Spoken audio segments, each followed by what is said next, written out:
తెలంగాణ రాష్ట్ర ప్రభుత్వ ఆదేశాల మేరకు 100 రోజుల యాక్షన్ ప్లాన్లో భాగంగా గురువారం నాడు ఉదయం నుంచి సాయంత్రం వరకు మెదక్ పట్టణంలోని 17వ వార్డులో మున్సిపల్ సిబ్బంది ఇంటింటికి తడిపొడి చెత్త, హానికరమైన చెత్తను వేరు చేసి మున్సిపల్ వాహనానికి ఇవ్వాలని, చెత్త నెట్టి పరిస్థితుల్లో ఇంటి చుట్టుపక్కల వేయకూడదని, అలా వేసిన దోమలు పెరిగి అనారోగ్యాల బారిన పడతారని మరియు పందులు కూడా సంచరిస్తాయని ప్రతి ఇంటి వారికి అవగాహన కలిగించారు.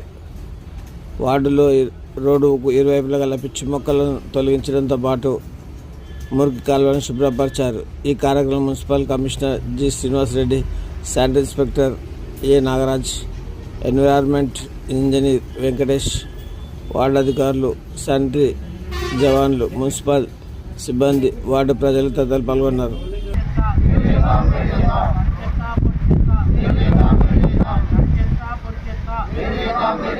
పచ్చని చెట్లు ప్రగతికి మెట్లు, పచ్చని చెట్లు ప్రగతికి మెట్లు, పచ్చని చెట్లు ప్రగతికి మెట్లు, పచ్చని చెట్లు ప్రగతికి మెట్లు, పచ్చని చెట్లు.